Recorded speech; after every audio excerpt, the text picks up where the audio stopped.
ආයුබෝවන් ක්‍රිකට් වලට ආදරය කරන ඔබ සියලුම දෙනාට මෙම වසරේ දෙසැම්බර් මාසයේදී පැවැත්වීමට නියමිතව තිබූ ලංකා ප්‍රීමියර් ලීගය මෙම වසරේ නොපැවැත්වෙන බවට ශ්‍රී ලංකා ක්‍රිකට් ආයතනය විසින් මේ වන විට දන්වා තිබුණා. ඉතින් එහිදී මීට පෙරත් මතභේදාත්මක කරුණු රාශියකින් අනතුරුව තමයි ශ්‍රී ලංකා ක්‍රිකට් ආයතනය සඳහන් කොට තිබුණේ දෙසැම්බර් මාසයේදී මෙවර ලංකා ප්‍රීමියර් ලීගය පවත්වන බව. කෙසේ වෙතත් මේ වන විට ඔවුන් නිල වශයෙන්ම දැනුම් දී තිබුණා මෙම වසර තුලදී ලංකා ප්‍රීමියර් ලීගය නොපැවැත්වෙන බවට. එයට ප්‍රධානතම හේතුව ලෙස ඔවුන් සඳහන් කොට තිබෙන්නේ 2026 වර්ෂයේ ජනවාරිවලදී ශ්‍රී ලංකාව සහ ඉන්දියාව කේන්ද්‍ර කරගනිමින් මෙවර 2020 ලෝක කුසලානේ පැවැත්වීමට සියලුම කටයුතු සූදානම් කොට ඇති නිසා එම 2020 ලෝක කුසලානේට අවශ්‍ය සියලුම පහසුකම් සලසා දීමේ අරමුණින් මෙවර තරඟාවලිය නොපැවැත්වීමට තීරණය කොට ඇති බවයි. ඉතින් කෙසේ වෙතත් ශ්‍රී ලංකා ක්‍රිකට් ප්‍රේක්ෂකයන් බලාපොරොත්තු වෙමින් සිටි මෙම තරඟාවලිය මෙවර නොපැවැත්වීම පිළිබඳ බොහෝ ක්‍රිකට් ප්‍රේක්ෂකයන් මේ වන විට ඔවුන්ගේ කනගාටුව පළ කොට තිබෙනවා.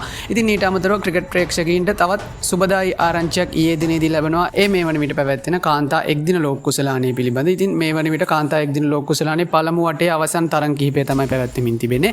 මේ වන විට ප්‍රසාද ලකුණු සටහනේ ඕස්ට්‍රේලියානු කාන්තා කණ්ඩායම, දකුණු අප්‍රිකානු කාන්තා කණ්ඩායම සහ එංගලන්ත කාන්තා කණ්ඩායම යන කණ්ඩායම් තුන සුපිරි 4 දෙනාගේ වටේට ගමන් කොට අවසන් තවත් එක් කණ්ඩායමකට සුපිරි 4 දෙනාගේ වටේ සඳහා ගමන් කිරීමට අවස්ථාවක් තිබෙනවා. ඉතින් ඊයේ ලැබුණු තොරතුරු වලට අනුව මෙම අවස්ථාව ශ්‍රී ලංකා කණ්ඩායමට ඇති බවට තමයි මේ වන විට වාර්තා වී තිබෙන්නේ. ඉතින් එෙහිදී ඉන්දියා කාන්තා කණ්ඩායම, නවසීලන්ත කාන්තා කණ්ඩායම සහ ශ්‍රී ලංකා කාන්තා කණ්ඩායම යන කණ්ඩායම් තුන සුපිරි 4 දෙනාගේ වටේ අවසන් ස්ථානයට කරට කර තරගයක් මේ වෙද්දී ලබා දී තිබෙනවා. ඉතින් එහිදී ශ්‍රී ලංකා කාන්තා කණ්ඩායමට මෙවර තරඟාවලියේ සුපිරි 4 දෙනාගේ වටේට ගමන් කිරීමට නම් අද දිනේදී පැවැත්වෙන ඉන්දියානු කාන්තා කණ්ඩායම සහ නවසීලන්ත කාන්තා කණ්ඩායම අතර තරගය ඉන්දියානු කාන්තා කණ්ඩායම පරාජයට පත්විය යුතුව තිබෙනවා. ඉතින් ඊට අමතරව ඉදිරියේදී පැවැත්වෙන තරඟවලින් නවසීලන්ත කාන්තා කණ්ඩායමත් තවත් එක් තරගයක් පරාජයට පත්විය යුතුව තිබෙනවා. හෙට පැවැත්වෙන ශ්‍රී ලංකා පාකිස්තාන තරගෙන් ශ්‍රී ලංකා කාන්තා කණ්ඩායම ඉතාමත් හොඳ ලකුණු ලබා ගැනීමේ වේගයක් සහිතව පාකිස්තාන කණ්ඩායම පරාජයට පත් කළ යුතුව තිබෙනවා. ඉතින් මෙම කරුණු තුන ඔවුන්ට සපුරා ගැනීමට හැකියාවක් ලැබුණොත්